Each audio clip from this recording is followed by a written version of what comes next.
So the likelihood of living beyond 100 is a massive reality. And we see this more and more every day. We all know people celebrating their 100th birthday or getting way into their 90s. And a lot of them are working right up until the end. And so things are really changing as far as that's concerned. It's not only the celebrities we see on TV and in movies that we know are getting this old. Just normal everyday people are celebrating their 100th birthday and beyond. So really becoming something that we need to consider from a retirement point of view. And I guess the big question is, are you and your money going to last as long? That's what we're going to get into in today's episode.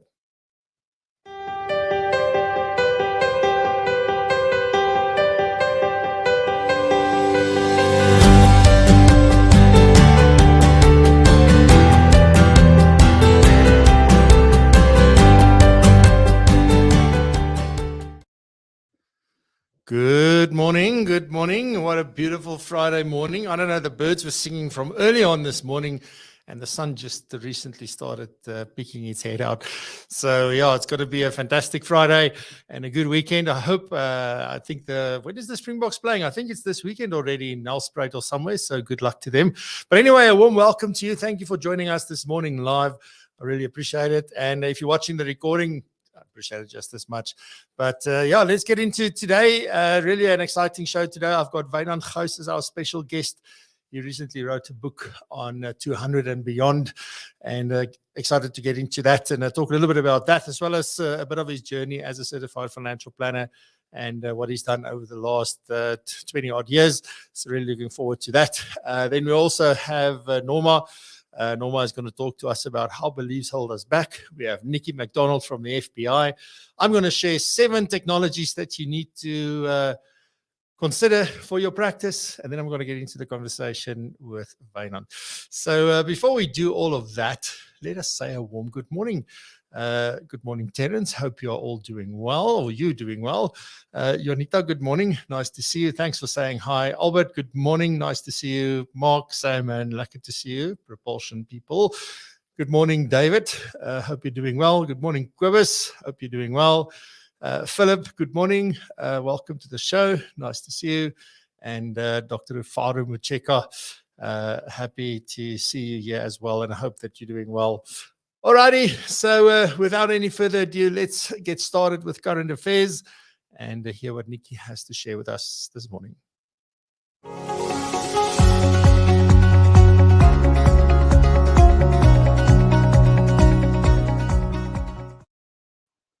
Hi there, good morning everybody.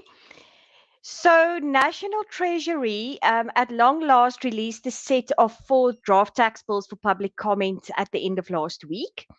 The 2022 draft revenue laws amendment bills contain key amendments on retirement reform to move towards this 2-part retirement system that everyone has been speaking about. These amendments enable South Africans to save for non-retirement purposes like emergencies via their retirement funds, whilst also preserving more for savings for their retirement. These amendments aim to encourage members to preserve their retirement savings by making it a little bit more flexible to accommodate unforeseen pressures that they face during the span of their working life.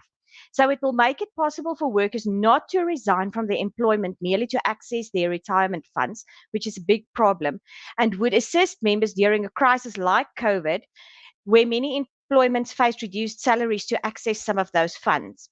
Now, in the bills that came out last week, Treasury made it clear that all contributions and growth that are accumulated before the 1st of March 2023 will have to be valued at the date immediately prior to implementation to enable the vesting of rights, and they will call that the vested pot. The rights of members in these funds will be protected, but it means that the conditions that were attached to those contributions previously will remain in place. And then from the 1st March 2023, there will be a second pot, which will be the savings pot, which will mean that the proposal for seed finance or capital, which will mean that those funds can be accessed. But the proposal for seed finance or capital into either new pot at this time is not supported. They said in the first round of comments there were many public requests for immediate access to already existing accumulated retirement funds, but that it would not be in the interest of members or the stability of the retirement funds to do so, particularly now at a point where the value of accumulated assets are already under pressure. So it's a very interesting set of bills. Go and read it. Public comment on these draft bills end on the 29th of August 2022. If you have anything that you might like to comment on that, you are very welcome to to contact us at FPI, and we can include that in our conversation with Treasury as well. And then I came across something interesting yesterday. There seems to be some interesting movement on NHI, but I don't know if it might be a little bit premature. So 44 technical positions for South Africa's NHI scheme have been approved by the Minister of Public Service and Administration, and the Treasury has given permission for 30 million of this financial year's NHI budget to be used for salaries for these new posts. All these positions, which will be filled by people with technical skills, such as economists, public health medicine specialists, actuaries, and lawyers, will be based at the Health Department's head office in Tshwane. More positions will become available in the 2023-2024 financial year. That will take the NHI's technical and administrative staff up to a total of 132 members. Now, because the NHI bill has not yet been passed by Parliament, only positions with functions needed in the Health Department, regardless of whether the NHI is implemented, will be permanent. The other positions will be 5-year contract posts. So we will see where it goes from there, but there seems to be some movement. And then, and especially in the light of it being Women's Day on Tuesday, a few facts about women, but please don't hold me to this. I found it in a very dodgy spot on the internet. So the 2 highest IQ scores in recorded history belong to women, apparently. Women currently earn more than 60% of all college degrees in the US. And then one my husband would definitely agree with, women speak about 20,000 words a day, while men speak about 7,000 words a day. So yes, that is absolutely the truth. And back to you, Francois. May everyone have a wonderful long weekend.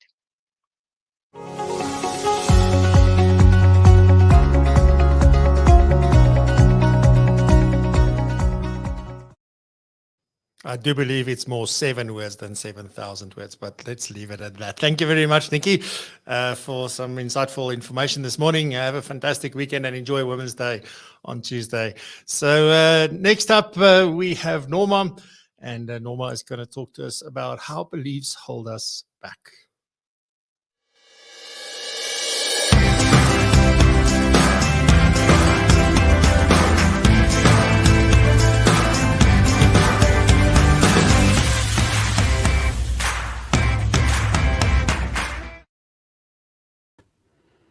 Good morning. Exciting topic for today. I want to talk to you about beliefs and specifically how beliefs can hold us back. So we see the world through our beliefs. And if we have limiting beliefs, then it's really this distorted view about the world, about ourselves, and about other people. And we would never be able to reach our full potential because we'd be scared to take risks. We won't even pursue our goals and dreams. So let's look at what it is, then how it impacts me, and then also how we can change beliefs that is not serving us. So beliefs is really nothing other than just a sentence or a thought that I have been repeating to myself so many times that it is something that I believe. It becomes my truth. So when we were growing up, we looked out into the world to see what others are doing and learning from them. So we learn then through what we were taught. So my parents maybe taught me that stealing is bad. So my belief is that I shouldn't steal, stealing is bad. Secondly, we learn from observing others. So if I saw others doing, maybe getting up in the morning, having breakfast and going to an 8-to-5 job, my belief is that we earn a living through an 8-to-5 job. And then lastly, we learn through our own experience. So if I, in grade 5, failed a math test and I made it mean that I'm not good with numbers, then my belief is that I'm a person that is not good with numbers. So now how does that impact me? So the best way for me to describe it is just to give you this illustration. An aeroplane takes us to our destination. And this aeroplane has a pilot and autopilot. So the pilot, as we know, is the guy sitting in the front, reading the instruments, making all the plans and the decisions, all the preparations, putting in the coordinates of that final destination to get us there. But he's very reliant on this autopilot system, all the software running in the background.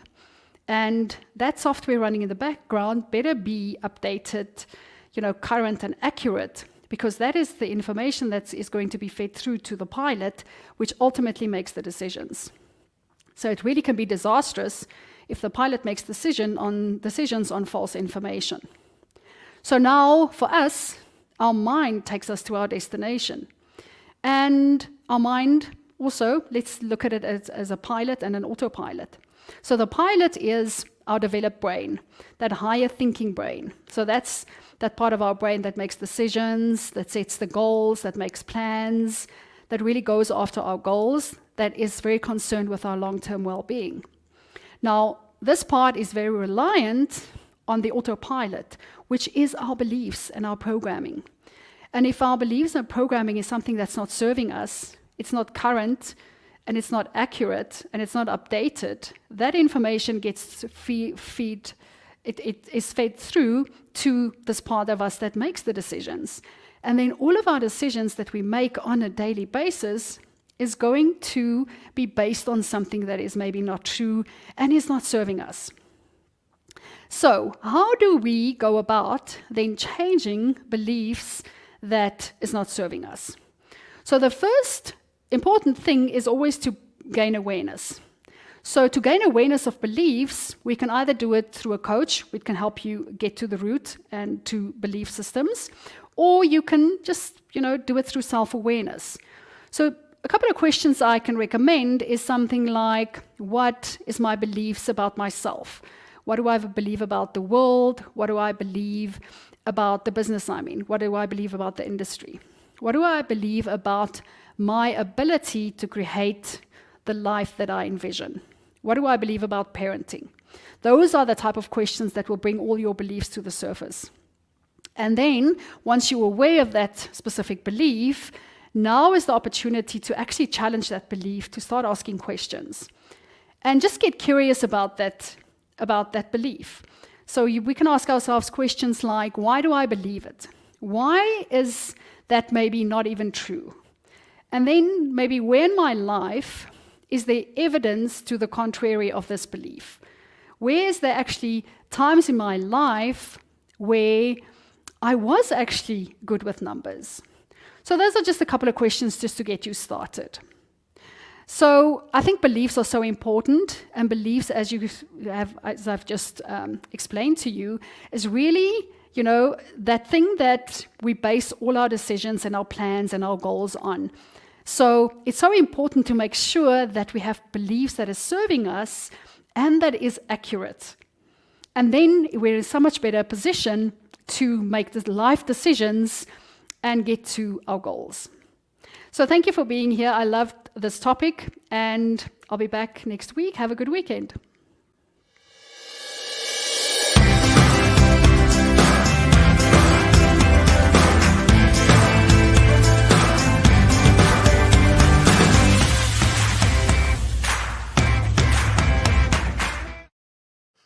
Good stuff. Thank you very much, Norma. And next up, I'm going to talk a little bit about technology and talk about 7 technologies that we should be considering for our practices, and see, where are we falling short maybe? Where can we employ technology to help us run a more effective, more efficient business and to create a better client experience? So let's chat about that.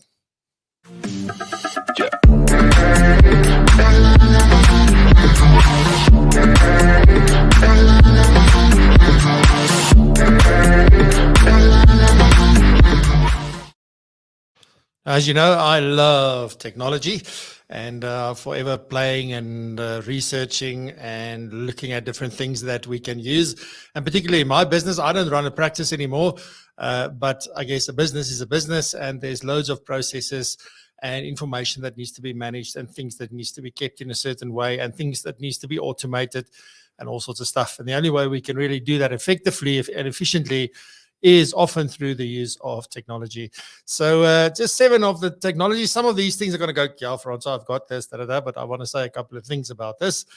So let's chat a little bit about this. The first one is obviously CRM and workflow. And why is this important? I think a lot of people think, CRM, I can keep when somebody's birthday is and that. But CRM is so much more than that. When you have a proper CRM system that can really not only keep the client's demographical information, etc., but really start building up a track record of all the engagements and all the interactions and all the service requests and all of those good things in the system. It also makes it very easy to be able to mine your own data, but obviously that is subject to us putting awesome data into the system, because if you do it half, I won't say the word, but not as well as you should, then obviously the value will not be as good as it could be.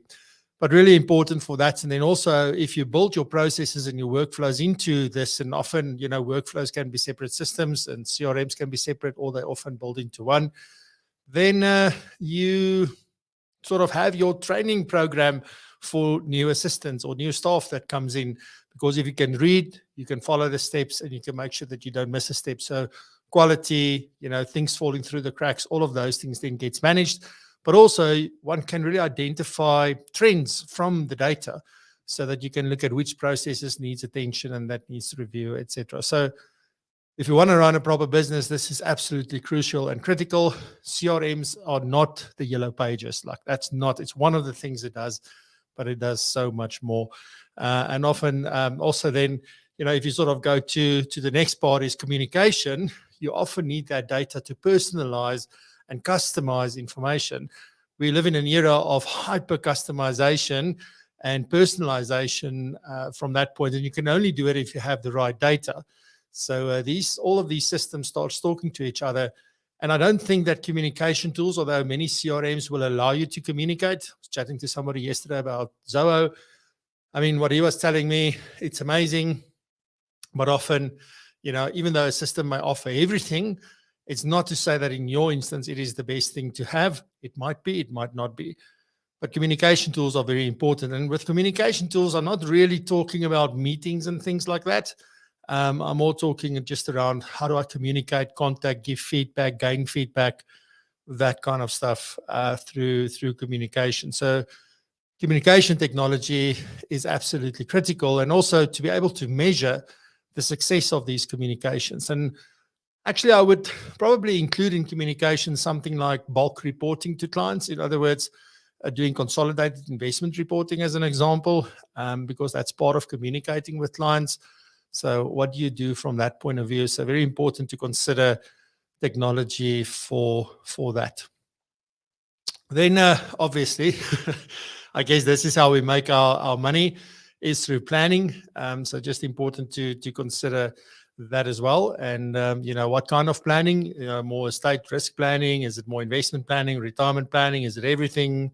What about things like healthcare and short-term, etc.? But what are you using from a planning point of view? And are the tools that you're using doing a couple of things, right? Is it underpinning your philosophy, or did you have to go and adjust your philosophy to fit some kind of planning tool? Which is also fine, but at least, it must help make your work easier and more effective and more consistent. So that's very important from a planning point of view. So whether you like to do goal-based planning or cash flow-based planning, whether you just want high-level or detailed planning, whatever it is for you, lifestyle financial planning, it's important that the tool that you use actually helps you achieve that. The other part about planning, which I think is missing in a lot of cases, is an engagement process around the output. Because the only thing that really distinguishes these planning tools are often the outputs, so the way in which the results are presented. But then also, how do you engage with the client around that? are you pulling the client into the conversation? Are they engaged in the conversation, or are they sitting there listening to you and going like, okay, Francois, so what should I do? And then you say, I don't know, you need to decide between this and this. And then the client goes, Francois, you're the professional, you tell me what to do. And those things I've said often is like big red flags for me. Like, you should stay away from. That means the client is not engaged. They don't understand. They just, can we just finish this and just get to a decision? So my question is, the planning tools that you're using, are they really helping you? And have you taken the time? Because often we implement technology and we want to say, well, like, it's not my responsibility. I don't need to invest time and effort into getting to know them really inside out, and to figure out a way of how am I going to discuss the results with the client around this, and what does that engagement look like? So definitely something to consider. Right. So the other thing is meetings and events. We've often talked about this on the show. So meetings, just your normal, if you have virtual meetings with clients, the software you use, the way that it runs and flows, the way that we can help clients, because we shouldn't assume that somebody knows how to use Teams or Zoom or Google Meet or any of those things. We should always sort of have a process for before the meeting, during the meeting, and after the meeting. And we discussed this in a specific webinar that I did on this, which is available on our learning platform. But how do you go through a process to ensure best experience from a client's point of view? And then also something we've spoken about quite often on the show early on was about virtual events, different kind of virtual events. So what if you want to have an event?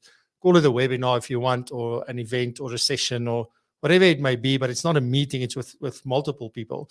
So, do you have technology that can help you achieve that?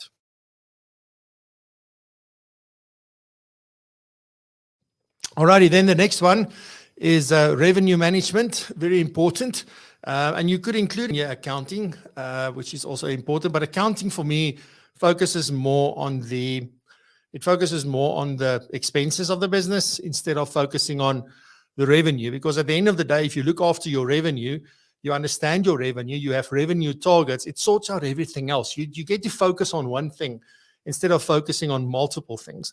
So that's very important from that point of view. So revenue management for me, it's not even a consideration. Whether you work for one company or you have a contract with one company or whether you have them with multiples, it's about understanding your revenue. And no accounting system is built to show you that.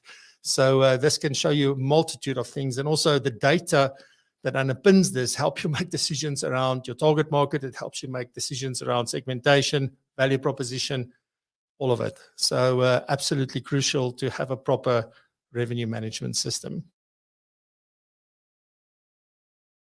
Then I think probably a nice to have, not yet a big thing, although I think it is becoming a bigger thing, is are you allowing clients access to the information via their phone or the website, etc.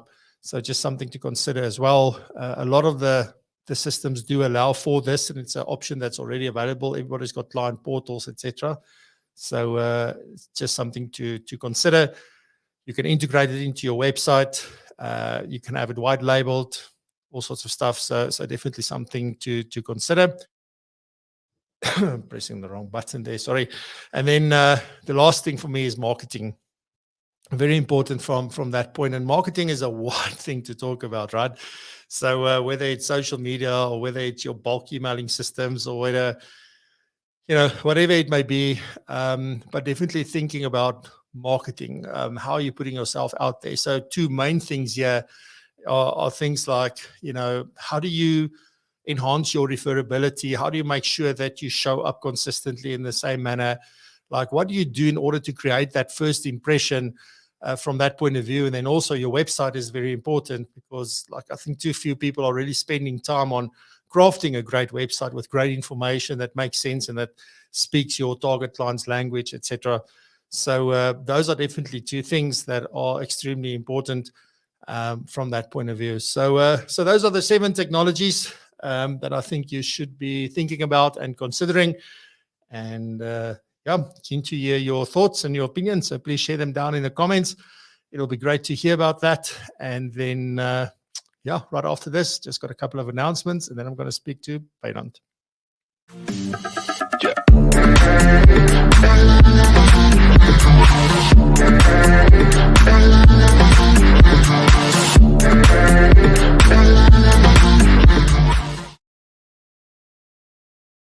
Alrighty. The one thing that I'm a little bit concerned about is the fact that I'm so out of breath this morning.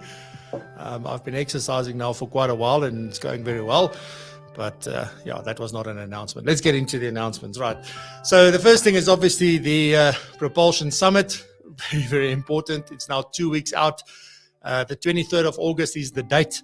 And we've really put together a fantastic lineup of keynote speakers as well as panels consisting of some of the most amazing people from across the world to participate in these discussions. And we've just finished, there's one more, but we finished most of the panel prep discussions. And I promise you, it's going to be amazing. So we really want to invite you to get a ticket. Tickets are 390 Rand a ticket. And if you're a Propulsion Pro member, it's included in your membership, so you don't need to buy a ticket. But I strongly want to encourage you to do that. We also have it approved for 4 verifiable CPD points. So really excited about that. And just everything that's going to happen on the day. Met yesterday with all the keynote speakers, and it was such an, like, it's just the vibe and the energy and like them having to do their thing in 10 minutes. Absolutely going to be mind-blowing. So come and join us for that one. Very important. If you want to register, you can just go to propulsionsummit.com and you can book your ticket there. If you want to book for your team or a group, get in touch with me and we will make a plan. So yeah, that's it for the Propulsion Pro Summit. Then also just, I think there is one more keynote speaker, or 2 of them that I need to announce. The first one is going to be CJ Smith. CJ was part of the Speaker and Influencer program at the beginning of the year, and he spoke at the Global Financial Planning Conference, and then afterwards won an award for Best Performance. He spoke about the sound of your life, and I asked him to come and open. So really excited to have CJ do this for us. And then our last keynote speaker that I need to announce is Razan. And Razan is doing a keynote on lifting the lid on raising the bar. So love it that she's playing sort of on the theme of the summit. So really excited for that one. Alrighty, so that's that. Then also just a quick mention of the sponsors. We're really lucky to have Old Mutual Wealth on as a sponsor. We have Advice Tech on as a sponsor. We have Advice Works on as a sponsor. We have Innate on as a sponsor. And then also Profile Me, and we have TaxSpace, we have FA News and Blue Chip Digital. So really excited for everybody to be on board. So thank you very much for taking hands with us and making this a reality. Then last announcement is that we just launched another member benefit for Propulsion Pro members, and this is Life Docs. We had Jeff on a while back on the show as well. So Propulsion Pro members get 20% off on their subscription to Life Docs. And the Life Docs is software. It's software as a service that helps you get estate ready. So meaning all your documents, everything in place. It has a score where it will show you what's still outstanding, how you're tracking to be ready. Like if something unfortunate happens, that all your documents, all your information is there. And it makes it easier for the people who needs to deal with the estate to be able to do that. So yeah, for Pro members, 20% off on Life Docs. So really excited to welcome them to the partners of Propulsion Pro. Alrighty, so on that note, that is it for all the announcements. And now I'm really excited to be chatting to Wynand after this.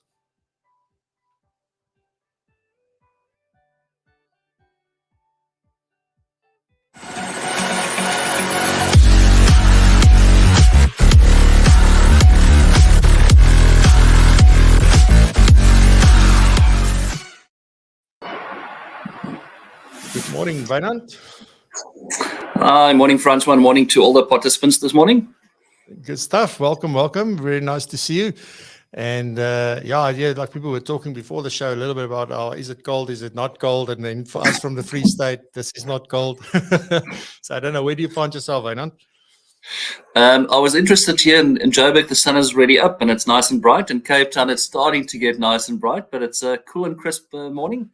But Oh, Saturday and nice. Sunday looks like nice and bright, so we're going out surfing with the kids over the weekend. Oh, wow. That sounds amazing. Wynand, as I said, warm welcome. Really excited to be chatting to you today. There's a couple of things I want to get into, but just maybe briefly before we get into it, just a brief intro on who you are, where you work, and what you mainly do on a daily basis before we get into the discussion. Okay, thanks, Francois. So I work for GMI Investments, that's Greenwich Mahuria Investments. Older colleagues of mine from Old Mutual that started a wealth management business about 14 years back. And that's part of my shift out of the corporate career. So I spent most of my career sort of 20 years in the corporate side. And then Craig and Kagiso has been chatting to me for a while to joining and setting up a Cape Town office. So I oversee the Cape Town office. I do wealth planning in Cape Town. So my primary priorities is wealth and retirement planning. Lekker. Cool stuff. And I mean, there's no better place, I assume, to do it than in Cape Town. So really blessed to be able to do that. Let's talk a little bit about your journey. I mean, interesting. I did not know that you were with Old Mutual specifically. I know you were in corporate, but I didn't know which corporate. So keen to sort of I mean, how did you get into the industry? That's always the interesting part for me to find out, how did it happen that Wynand got into financial planning? That's quite an interesting question, Francois. It's one of those things that kind of happened more by chance than by intent, if anything else. So after I finished my studies, I ended up doing a few things. I sold anything from advertising to industrial printers over the telephone. So if you want a tough sales job, try and selling industrial printers over the telephone. And my uncle was actually in financial planning. So he headed up a region up in sort of northwest as we know it now. And he always kind of knocked my door and saying, listen, Wynand, I think you need to try financial planning. I went for an interview, and I think the guy might have been a bit intimidated and sent me as far off as he can. So he sent me from Joburg all the way up to Potch and Klerksdorp.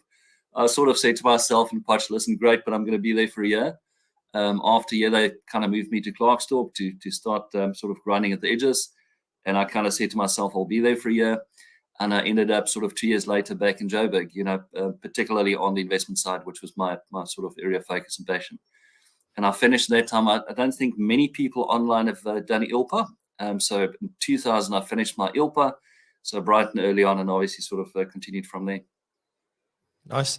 And I mean, it's always also interesting because a lot of people start off and you are taught the product, that's sort of the baseline where most people would start.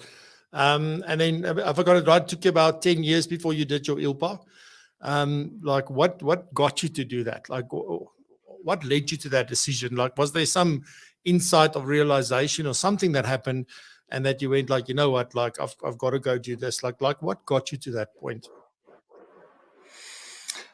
I think it must have been the interest into the industry itself. So as I started, so I sort of landed in the industry by chance. But then from very early on, I had quite a bit of a passion, particularly for the investment side. At the time I was doing ILPA, I was still doing other studies as well. So it's kind of doing 2 courses at the time. But I think probably an early realization of the importance of and wanting to find out, so that's kind of what led me to the ILPA, and after that advanced CFP and a few other things, is wanting to understand. And oddly, I think, after 25 years or so in corporate, when I moved into practicing into wealth planning, that also led me to the book eventually. After being 25 years on the opposite side of advisors, I again looked for an opportunity to deepen my understanding and deepen my insight. And there's probably no better way than putting pen to paper and putting your thoughts on it. So that was also part of a process in getting into writing something. Yeah. And then, I mean, after a good career in corporate, what got you out of that? What drove the decision, apart from people, obviously, because everything in this industry, it seems like people bug you until you either get in or you move, or there's something, usually there's people involved. I, by the way, was lured into the financial planning services with a company car, a cell phone, and an entertainment allowance. So that's how I ended up here as a broker consultant. But, I never ever thought that I would work here. And then, I mean, there's been a whole host of things that happened since then. And I mean, what was it for you to get you out of corporate? Like, why did you make that move? It's one of those things. It's always been my intent to move into the financial planning space, and eventually I started saying to myself, in the story of a life 200, you know, what is your next chapter look like? And getting close to turning 50, I said, you know, if I do want to make a change into the practicing side of, you know, it's probably due time. You know, it's 15 plus years left, and part of my journey, and I think it's part of that, as we say to our clients, you've got to think and plan for your own journey. You know, so I personally don't see myself, like many examples I have in the book, I can't see myself sitting down at 65. And the reality is, in a corporate life, you're not going to be continuing to working after 65. So part of my planning was always to say, listen, if I do want to fulfill my own aspirations and my life chapters, how do I best do that? And a part of that was the journey to then move from corporate into financial planning, wealth management. And a part of that planning is also my journey to say, you know, what does the next chapter look like? What does the chapter look like after 65? And certainly after 65, I see myself continuing doing stuff, you know, servicing my clients, maybe not from here, maybe from a little quiet place up the West Coast. So that part's really sorted as part of the journey. So it was part of a plan and a chapter. Nice. And I mean, was it a big... And I had Say again? Sorry, and I had the great opportunity to work with Kagiso and Craig, which I've known for many years, and they've been wanting to get the Cape Town office up and running. Yeah, awesome. And then, I mean, was it a big adjustment for you moving out of that space into the independent space and sort of, you know, setting up the office and having to run all of that? Like, has it been a big adjustment, and how did you manage to adjust? Yeah, I think it is a very big adjustment going from a corporate to a very small wealth planning growing business. And most importantly, part of that's probably, again, having a plan as to how that first 6 or 12 months look like. So I think it would have been really difficult to set up something myself. And that's probably part of the journey why I joined people with which a like-minded mindset, with an existing practice and plan. And the first kind of 12 to 24 months were really difficult, you know, to get everything set up and going. But as part of the strategy and the plan after that, we started building regular networks, regular pipelines, and it really started going from there. So I think the transition is difficult. What makes it easier is either, if you're doing it yourself, to have a very clear plan as to how you're going to do it, or if you're joining people with like-minded attitudes, you know, to have a plan and strategy for the first 1 to 2 years to how to get up and how to build and grow. Yeah, and it's just that perseverance, right? And I think if you have that clear plan and vision, then it does make it easier. It's just, you just need to do what you need to do every single day and focus on the right things. I think that's quite important. Is there something that stands out as having been a big challenge in this regard, or like, you know, has it been plain sailing up until now? I think the challenges are probably always twofold. One of the key challenges is always people and getting the right people on board. You know, so part of building the Cape Town office was also getting the right people to start building and growing. And I think most people find that always difficult, you know, and it's, you can do as many interviews and referrals as you wish, but eventually there is a bit of trial and error. So getting the people side right is always a challenge. And I don't think there's any magic wand for that. Even if you do everything right, there's a bit of trial and error. I do think one of the key learnings to that side is, if you know it's not going to work, is to act as soon as possible, you know, rather than waiting. So I think that's important. And I think the other key and big learnings is understanding the markets you're operating in, understanding your own strengths, and then adapting your strategy to work towards that. You know, so you've got to work in the areas that you're passionate about. And if there's other areas in the business that other people are more passionate about, you know, to get the right people focusing on the right areas, and then they're particularly client target markets. You know, so you've got to work in a market that firstly you're passionate about and that you enjoy. And if there's areas that other people are passionate about, you know, let them focus on that and let them grow those areas. Yeah. So you alluded a little bit earlier to the fact that you've got a plan for, going to 100, and you're not planning to stop at 65, and you may want to make some lifestyle changes, but definitely not stopping. Was that the catalyst for you to write this book? Because I think many of us do want to write a book and we just never get there. So I'll get into the process of writing the book and what that was like. But I mean, what got you to write a book on 200 and beyond?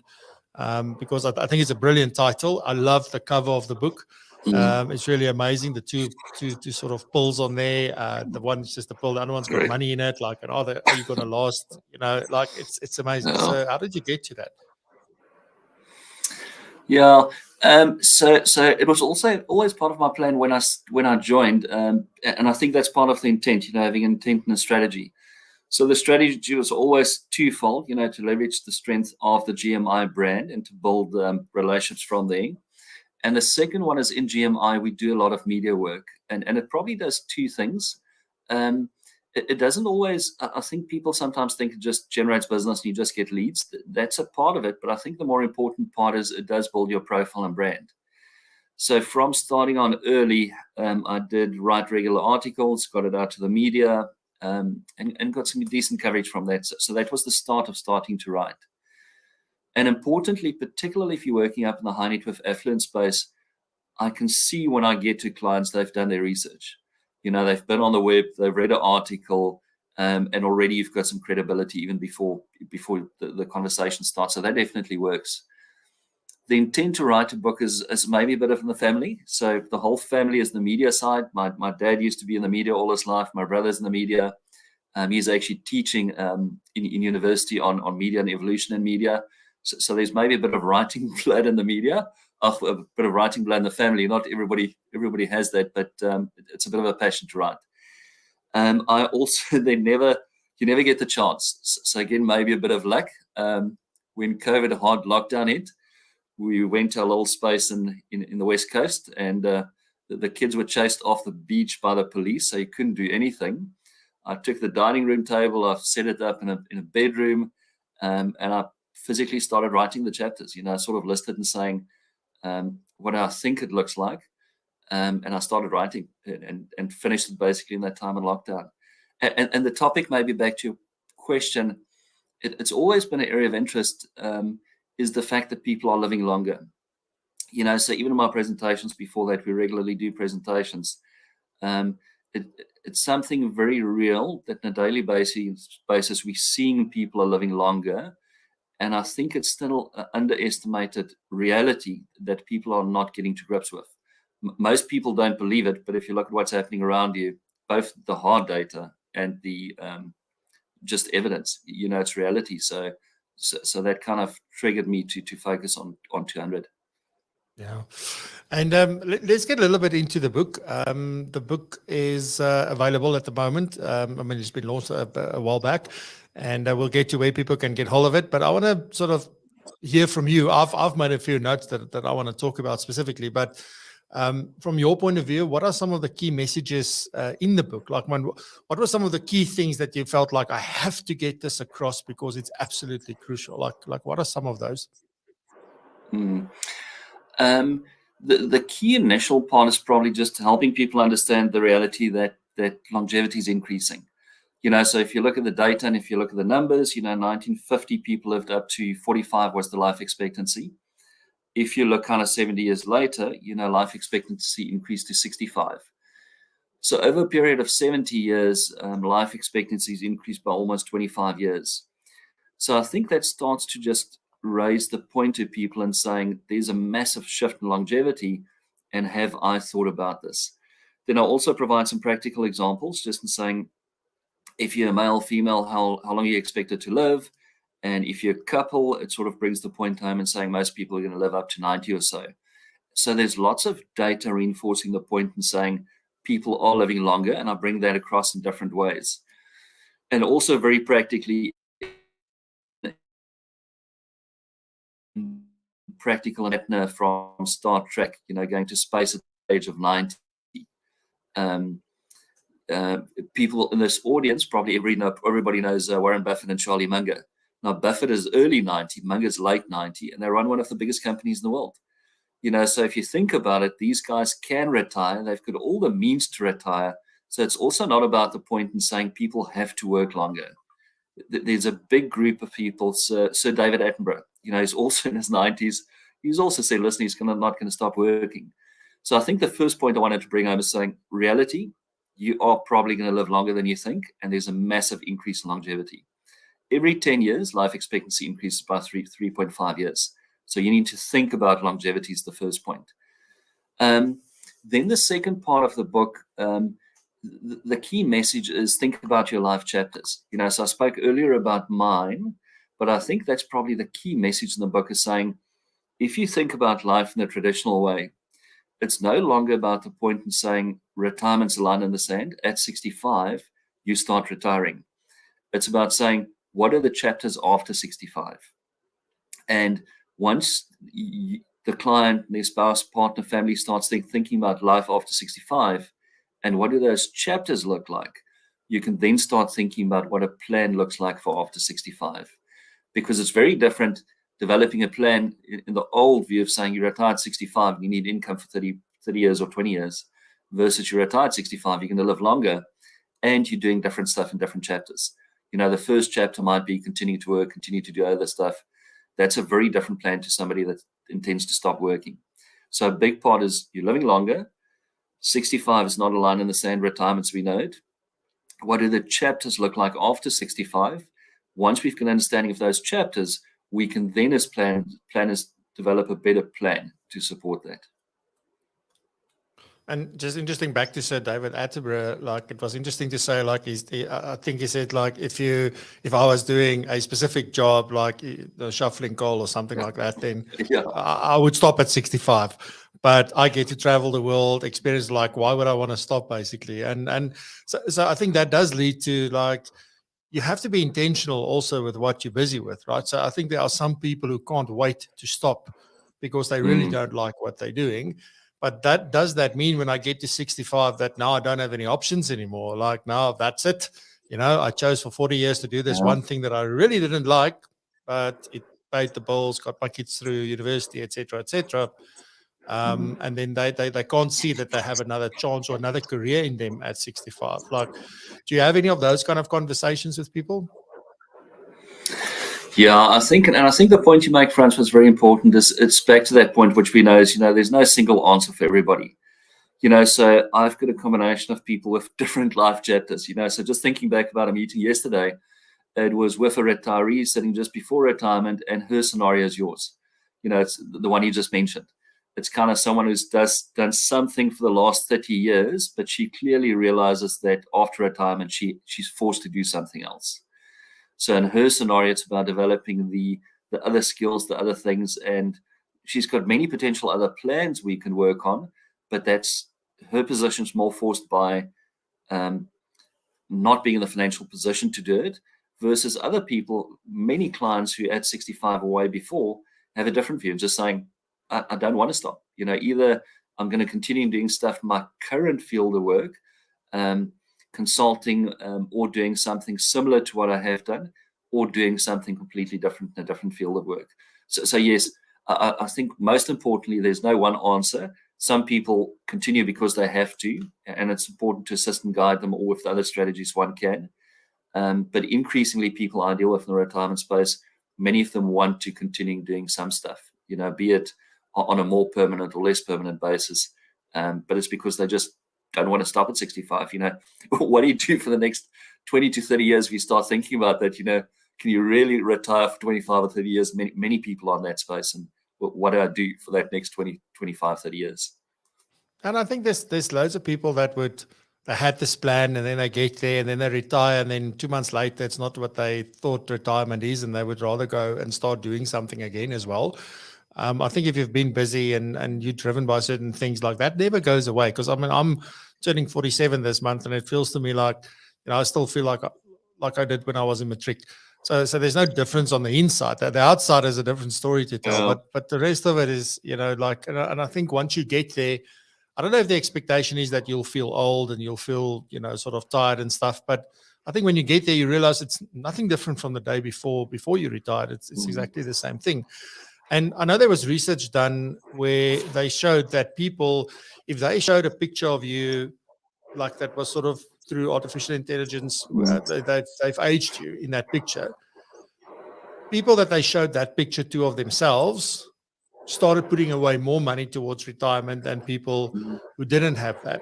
So my question is, if we are battling to just think about retirement at 65, how do we go about reimagining, a life where I will live until 100? I mean, there's loads of people that think, well, that if they make it to 80, it'll be fantastic. They don't even consider that they'll possibly get to 100. So how do we help clients to start to reimagine a life where if you're 50, well, you're only halfway now. I mean, that's fantastic news. But how do we help them?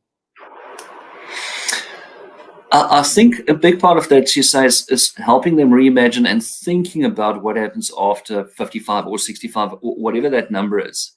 And I think it's having discussions on those multiple chapters of life, because I think people naturally understand that they're going through different chapters. They've been at school, they study, they might have kids, they're starting a professional career. So naturally, they're used to these chapters, but they're not being challenged on what do the chapters look like after the traditional view of retirement. So I think helping them to reimagine retirement, a big part of that's having the discussions on how do they see their chapters evolving, and given how they see that, then one can start going back and saying, how do we latch financial objectives to those particular chapters?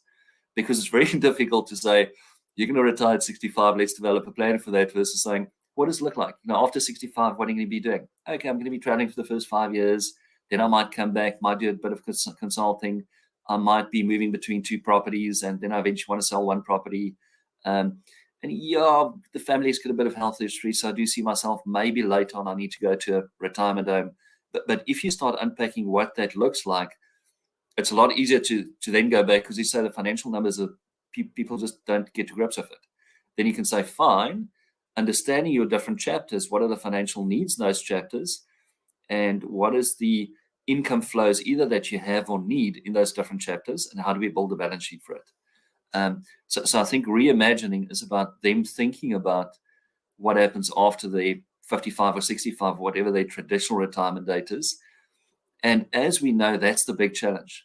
Most people I chat with don't think enough about what happens after that. So by challenging them on that and having discussions on those chapters, you can then bring the financial planning to support those chapters, which is a lot easier. So how important would it be for someone that, let's just say that they're employed and their plan is to stay employed until the normal retirement date or age, whatever. And then after that, they imagine a life where do a bit of traveling, do a bit of consulting, do a bit of this, do a bit of that. How important would it be for someone, because it would depend on obviously where in the business or the corporate or whatever you worked, but how important would entrepreneurial skills and business management skills be for them to sort of start learning that before the time? Because it's quite a different thing, working for a salary, do the job that you do, and then, you go and consult, and I mean, that becomes a business, right? I think you're absolutely spot on, Francois, but I think one also has to differentiate in saying not everybody's an entrepreneur, not everybody's going to become an entrepreneur. So one also has to be careful to help people along their skill set, their natural inclinations. So I've got many medical professionals that worked in the corporate or, they worked for someone in their life. They never have been an entrepreneur. To try and push them to now suddenly be an entrepreneur might not be the right thing to do. So it's probably back to the conversation. The more important conversation is, what are the opportunities they see after 65 and how can they leverage that? And often that might be consulting, acting as a locum, acting as a stand-in, which is different to becoming an entrepreneur. There's a smaller set of people that will say that at 65, they might have already had a side hustle. They might have done a few things. So I think the entrepreneur by 65 would have already developed a few skills already and done 1 or 2 things on the side. For them, it's probably the opportunity to then say, fine, take that to the next level. But I think one needs to be careful to say, you have to become an entrepreneur after 65. you're quite correct. A consultant is entrepreneur, but it's very different from setting up a franchise and putting all your money into a franchise. Sure. So it's what is their natural skill, and where do they see opportunities beyond 65? And once people open their thinking to that, they normally come up with a few ideas, versus pushing them to now, invest everything into a franchise, which might not be their natural skill set. Yeah. And if we think about, the way we've been planning for retirement or helping clients plan for retirement, there's certain principles that underlie that. But we typically went, possibly, even your planning tools are defaulting to 83 next for a male and 85 next for a female, et cetera, et cetera. Yep.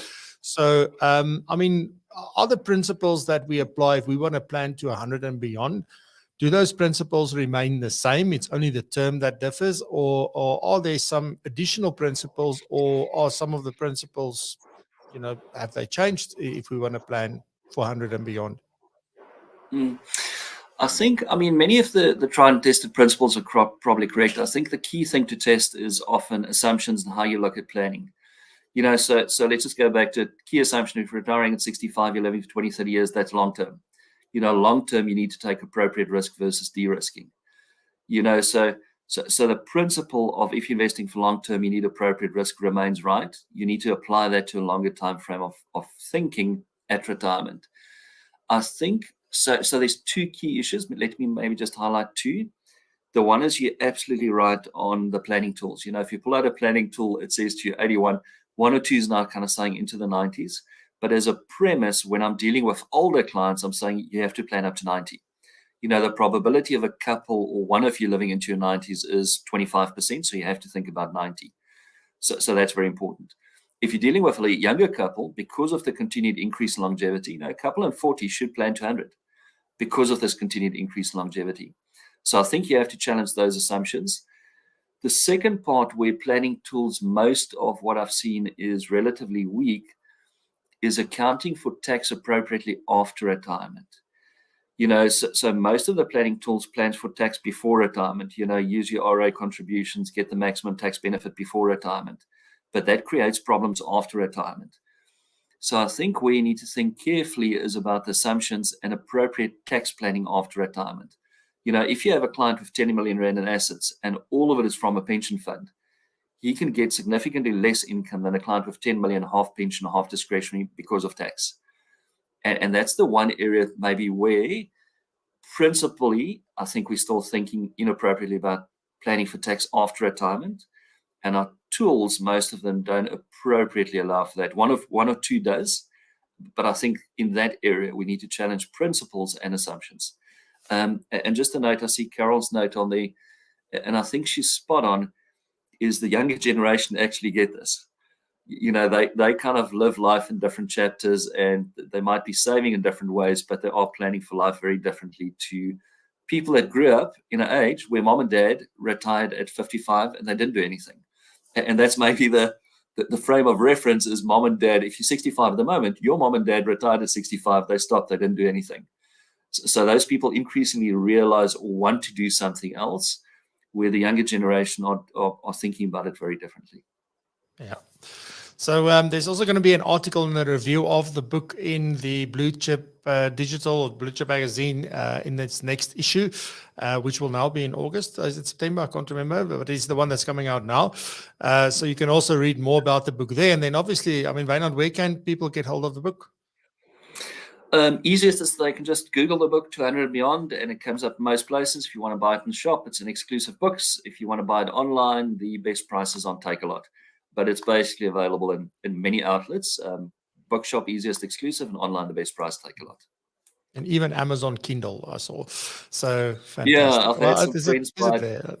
Yeah, I've had some friends buy it from New Zealand to UK, so I know you can get it pretty much in any place that you want to get it. Awesome stuff. And then also, if you want to learn more, you can obviously connect with Wynand on LinkedIn, and then you can also visit the website gminvestments.co.za to learn more about what it is that they do. Wynand, on that note, thank you very much. It was a great conversation. Really enjoyed it. And hope to see you somewhere when I'm in Cape Town. Maybe we can have a wine or a coffee. I do both, so we can chat. But thank you very much for your time, and wishing you well and a fantastic weekend. Thanks, Francois. Thank you for everybody attending and listening in. Big pleasure.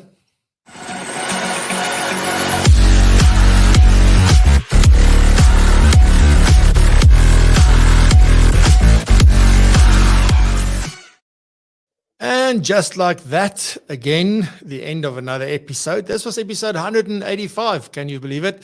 So thank you very much for joining us. Really appreciate it. And I will see you back next week, same time, same place. With I'm looking like, I can't say what's going to happen next week, but I'll let you know definitely. If you are taking a bit of a long weekend because Tuesday is Women's Day, so some people are taking off Monday, then enjoy, be safe, be blessed and prosper, and remember to continue to raise the bar. Thank you very much, and go buy your Propulsion Summit ticket right now. I'll see you then. Bye-bye.